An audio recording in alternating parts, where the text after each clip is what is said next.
Today's talk is about brain health. And this is why we're here, right?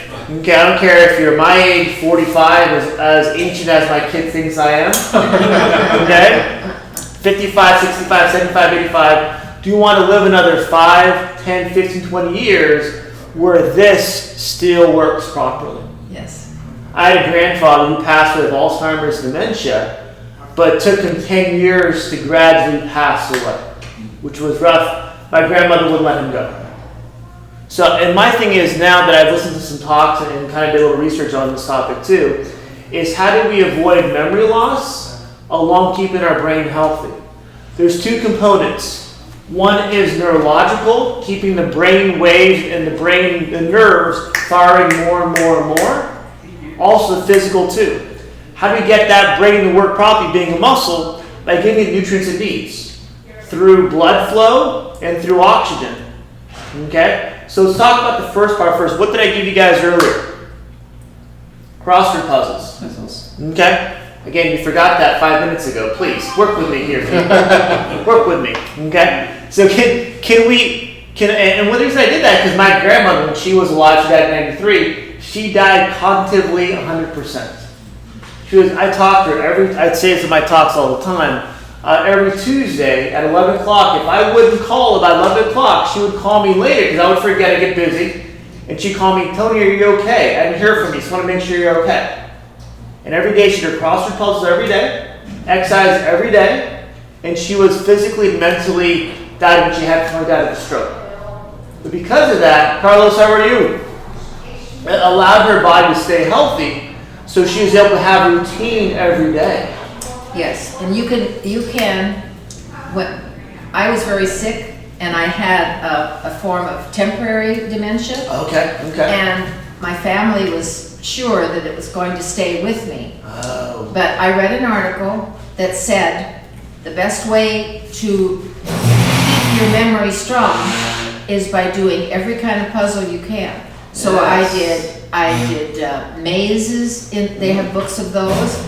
I did Sudoku, and I even did crossword puzzles, although that wasn't my favorite thing to do. Okay. But I did them constantly, and I didn't have access to my phone, so I had to do them with paper and pencil like this.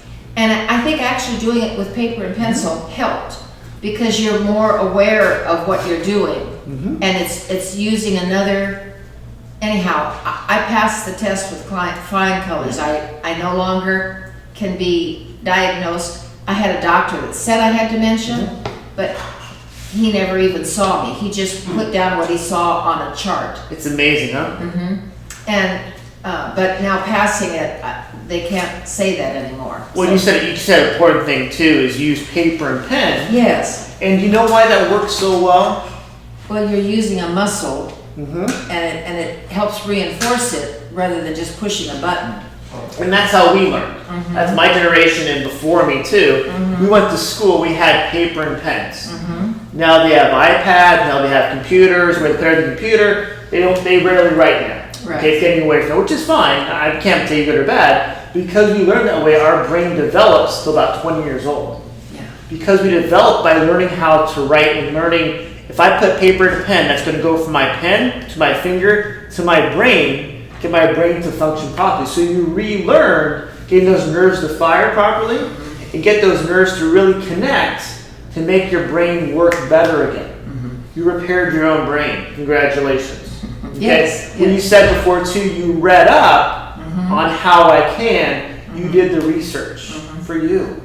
Most people, what I find it is disappointing is they trust their doctor as being omniscient, as being almost godlike. They know everything. I can't, if they say something, that's going to be the word. I can't go against that. Your job to do good. I like that expression. I'm like, no way. Good. Because you want to question everything. That's your job. Right. For doctors to say you have this or this, okay, well, prove it to me. And I want people to talk to me that way when I was as a chiropractor myself. I want people to ask questions. When they ask questions, I know they're paying attention, involved in their care, do the active work, the compliance of exercising. Maybe Sudoku, maybe pause, maybe actually physical exercise, get themselves healthy again. Yes. That's the plan. When I see that interaction with a patient and that sometimes confrontation too, that tells me they're excited in a certain way of their care. How can I stay healthy or get healthy to make sure I don't have this problem continue on or get worse? And I think that's the key with mental health, physical health, everything is how do you stay active enough, maybe crossword puzzle, Sudoku, or even physically active to have a routine going so your brain and your body knows I'm going to stay in this health, or if something happens, I can get back there right away. Because we have the habits of getting there too. Okay, any questions about that? Okay, mental health, again, two things. Mental health is going to be both the neurological, you want cognitive ability by retraining and to continue to train your brain either through work, through study, maybe self-study, maybe independent work. What happens when someone retires? What's your chance of staying healthy in their retirement? It goes from here to here. Especially if physical work, because they have a physical job, their routine was every day. I get up, get my cup of coffee, my food, get to work, get my job done, boom, boom, boom, get home, take care of my stuff, and go. They had to keep this going the whole time. The problem is when we stop working, we go, what's in the rocking chair all day? So happens to our brain, has no duties to do, so it starts shutting down, those nerves start separating, so that you lose more energy that way in your brain. And you start slowing down, so what happens to your physical body? It gets weaker and weaker and weaker. So we have to find things to do every day like you guys have here, which is a great center, with your walks every day. With your walks every day. Every other night. Every other night. And exercise in my room every day. Well, and Brian, you're the example of what people should be doing. Not to flatter you, but can we do something every day so we have these hallways? We have our morning walk still, correct? Right. Still good weather. So why aren't we doing enough, even with your walker too, or wheelchair, can we do enough to move our bodies so we feel a little uncomfortable? That tells you you're pushing your body a little bit more than normal, to get your body a little bit stronger. When we do that, our brain sees that as a good stress, so it fires more neurons off. Fire more neurons off, this healthy brain stays healthier. Can we do that every day, wherever we are? Okay. I want to give you one exercise that I thought about, physical exercise, because what happens when I do a lot of it, when I do some of these talks, and I do my research for the talk too, for brain health, is how do we get more oxygen to our brain? And when I take a step back from that, as Carlos knows too, I work with his posture, is how do we get our body from wherever we are to a better position, posture position, so our brain gets more oxygen naturally. When we take a breath in, it's called resting breathing potential or resting VO2 max. That's an action that goes from our lungs to our heart to our body, that oxygen gets to our body over time. It doesn't make sense if we have posture where we've gone from here to here. Does that make our lungs lower the breathing? Does it make our lungs lower the breathing potential? Oh yeah. Good. I just want to make sure. So I saw your head said no. I mean, you jumped to my statement. So if our body is crunching forward, two things are happening. Our lung capacity becomes less because now we've made our lungs lower potential. Because lungs are what? Lungs are basically plastic bags, you want to call them that. Okay. When we're here, when our rib cage is open here, our rib cage allows that plastic bag to have better potential. So when I breathe in, those lungs are able to hold a lot more air. If my body is hunching forward, what happens is now those lungs are maybe, I'm going to say just half, just for a number. Right. Half potential. Or if you have scoliosis, that patients come with scoliosis, which is when your spine is bending one way or the other. I had a lady come in a few years ago, and I sat next to her on the side, so I didn't see her scoliosis yet, and she sounded like she had been smoking a cigarette for the last 30 years. But because her body had been crunched this way for so long, her left lung, because she was bending to the left, her left lung had collapsed, so now she doesn't even use her right lung.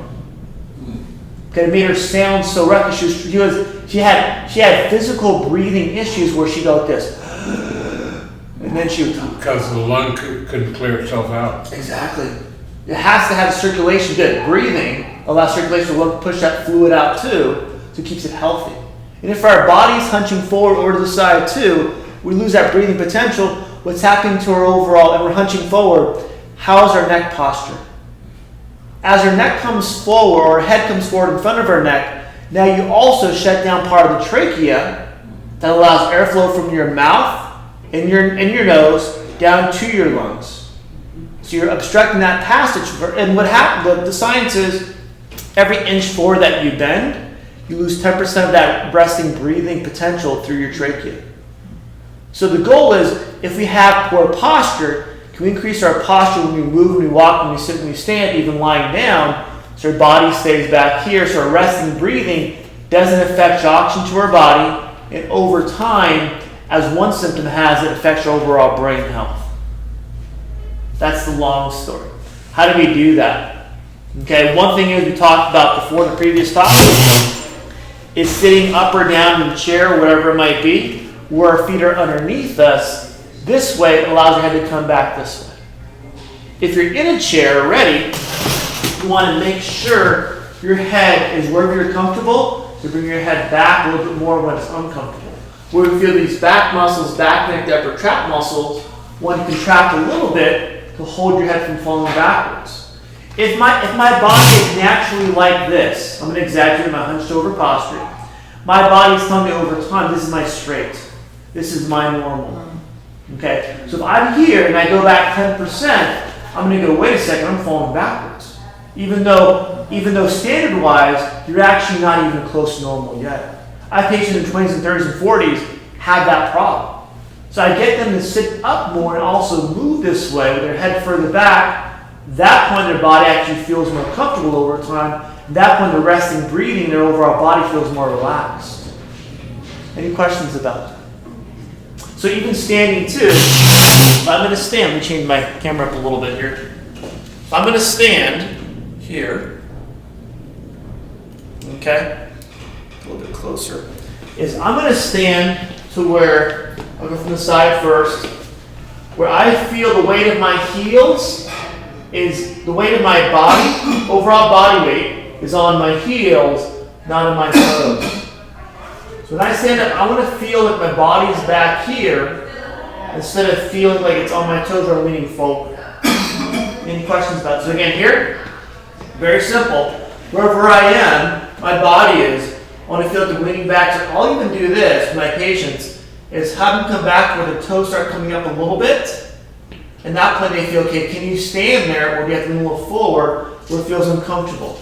And as you move in that position, as you move there, then your body gets to calibrate your brain as you're better positioned, you're better normal, so your body can stay there over time. It takes time though.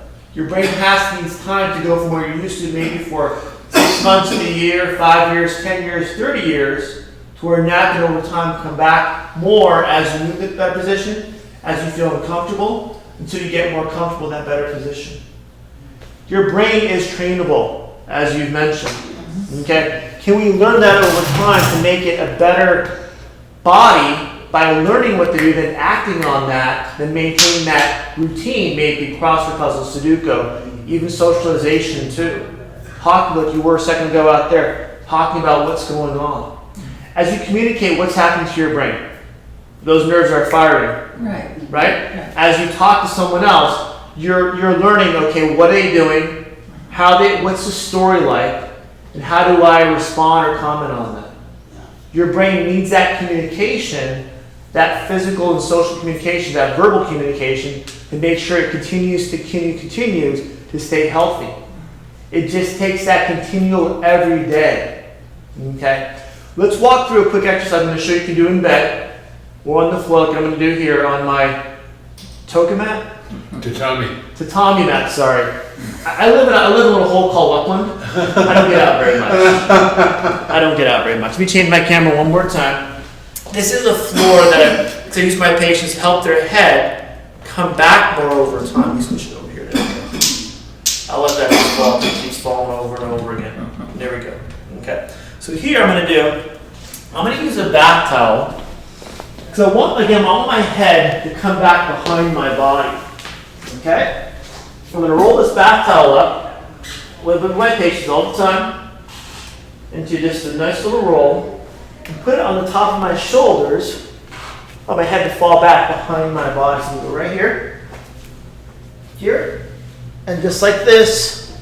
So over time, head can fall back like this. Okay? Does that look painful?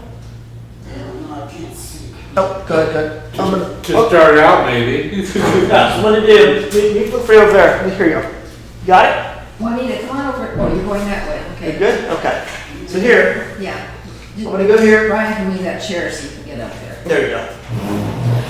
So There. the goal with this is using either a back pillow, even just if you want to, just your own bed for now. And either you can even make a flat, look good. You can also make it flat first, or very small, and then over time get used to it. You're gonna feel a little pull when I come back here. My patients will tell me they feel a little pull sometimes in the front of their neck, sometimes the back also, because realize your body is used to leaning forward. These front muscles, when you lean forward a lot, the SCM muscles, they tighten up here instead of contract.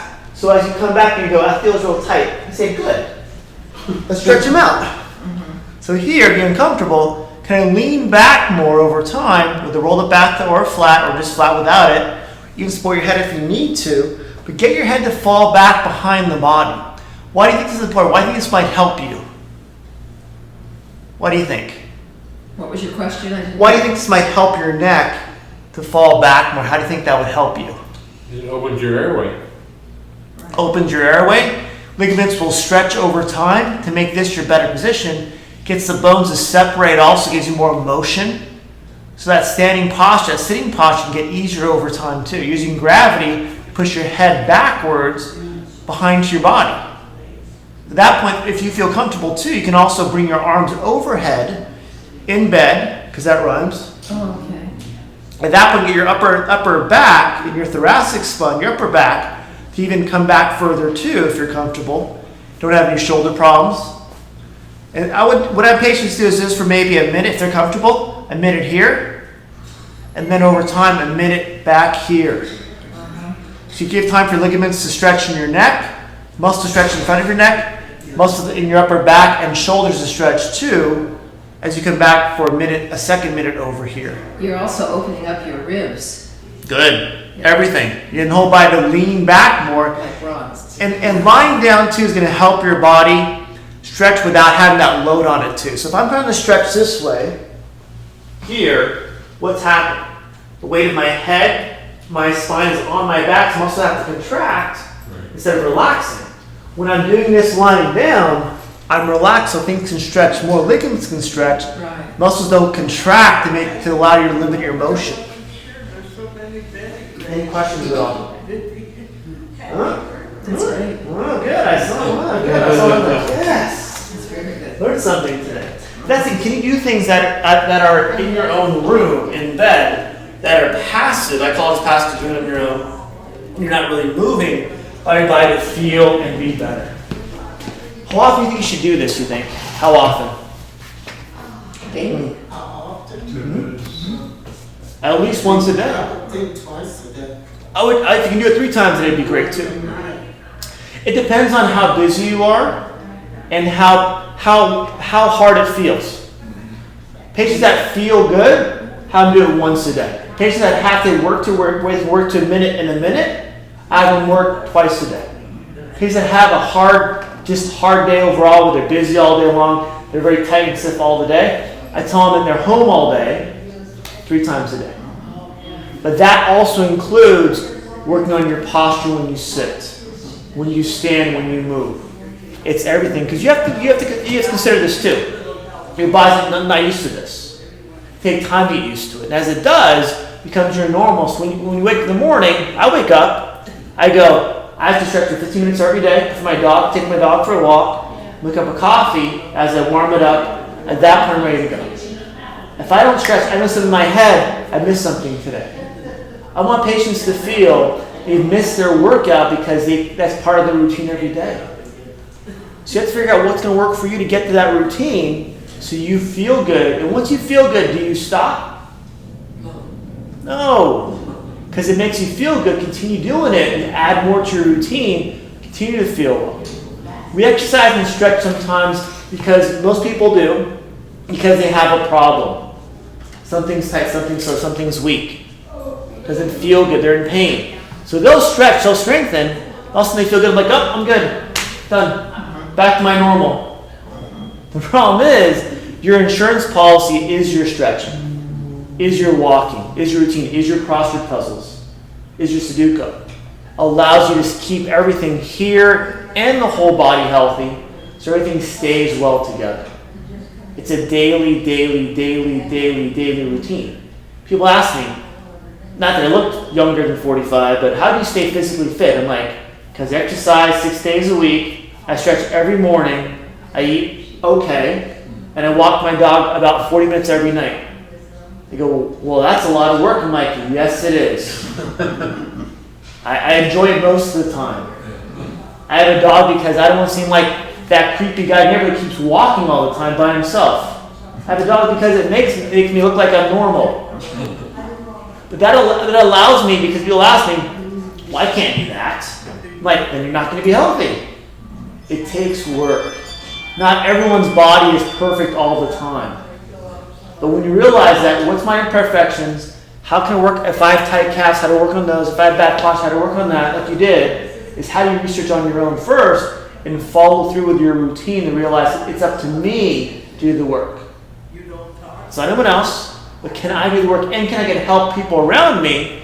Can I get people around me that help support me in my quest to get healthier physically, mentally, and cognitively?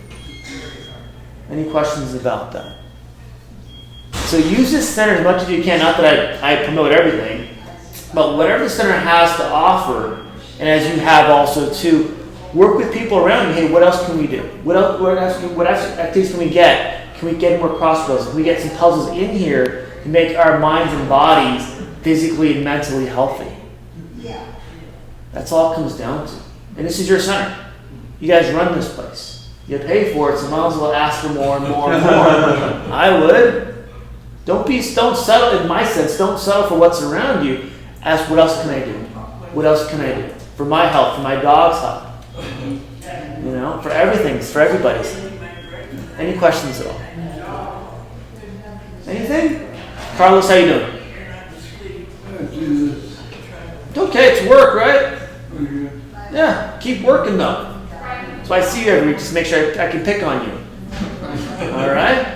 That's all it is. That's why I did my senior patient. I'm out with senior patients. I push them because I know they can get healthier. Most doctors will tell you, well, if it hurts, what happens? It hurts. Sit on the couch, watch TV, take your medications, and get weaker and weaker and weaker. No, I want you to feel uncomfortable if you're a patient of mine, because I want you to know I'm going to push you so you can get back to your physical health. Because that only helps your mental health, only helps you stay independent and stay there, so at that point you don't end up somewhere else, 6 feet under. Well, you get there eventually, right? But I don't want to get there sooner than later.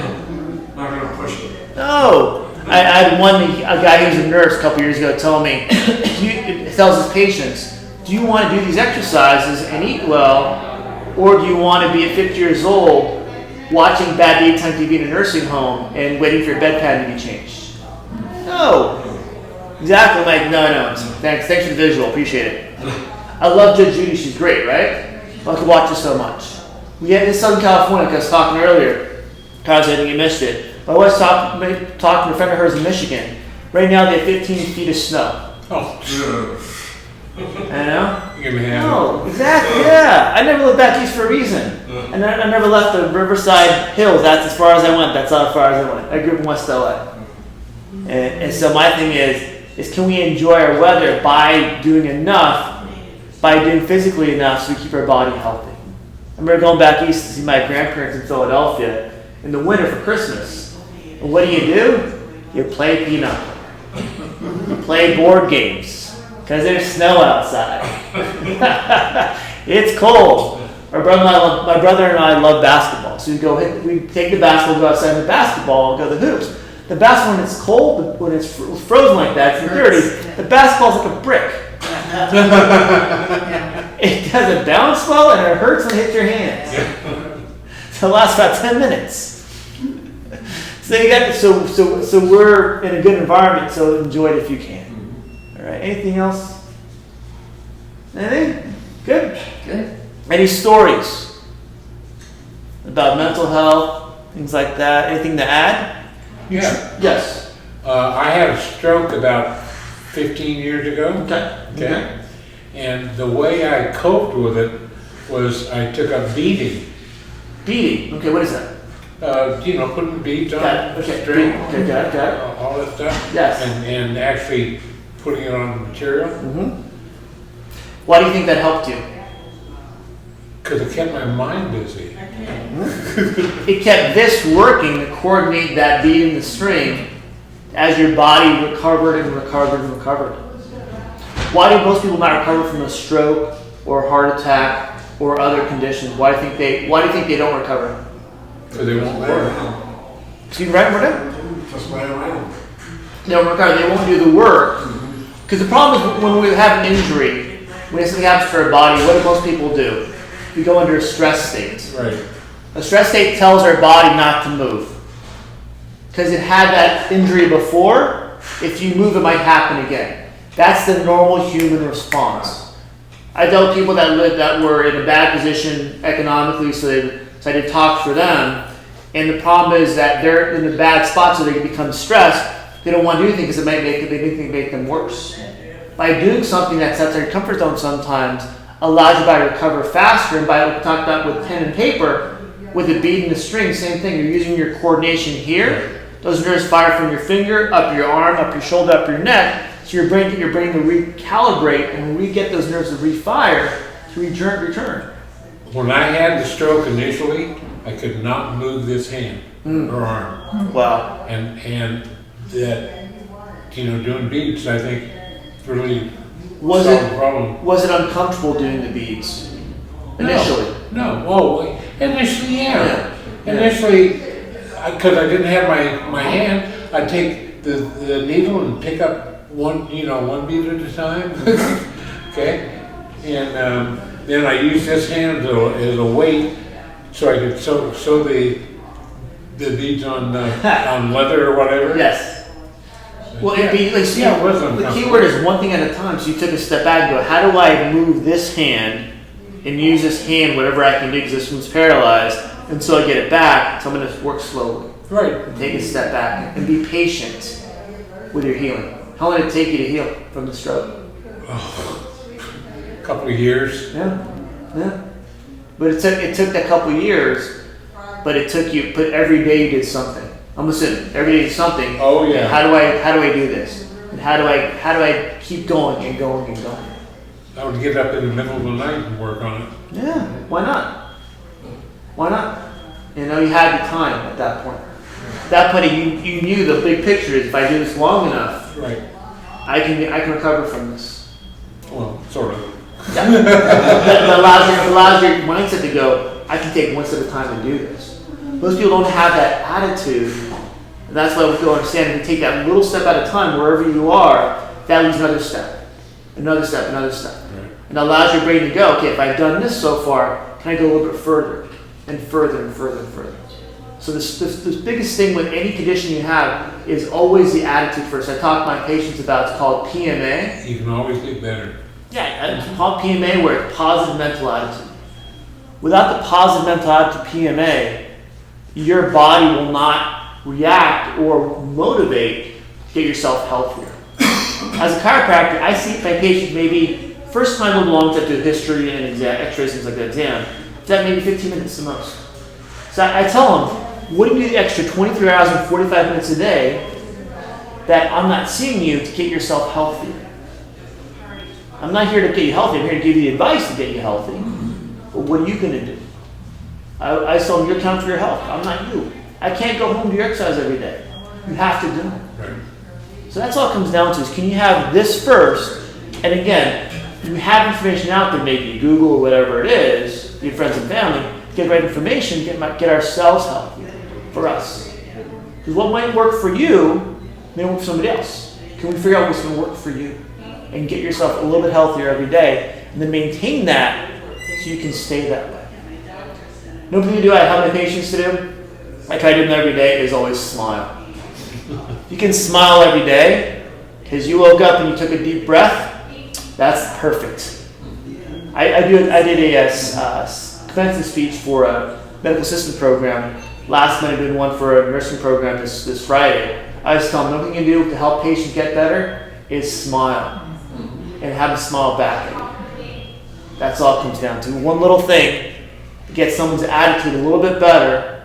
On the way here, I saw someone yelling at someone in the car. Some cut someone off. I'm like, why is the world so angry sometimes? Yeah, really. You know? I just smile at people. That's all it comes down to. If they smile back, great. If not, then it's their fault. They're having a bad day. Yeah, but it's only one day. All right. Anything else? All right, well, keep up your routine. Any questions about the exercise? Adapt it for you. In bed. Use a bath towel if you need to. 1 minute here. 1 minute arms overhead. Get your day started so your body feels like this instead of like this. All right. That's it for me. Have a good Thanksgiving. Thank you. Thank you. I'll see you guys next month. Okay. One more talk before the end of the year. That's it.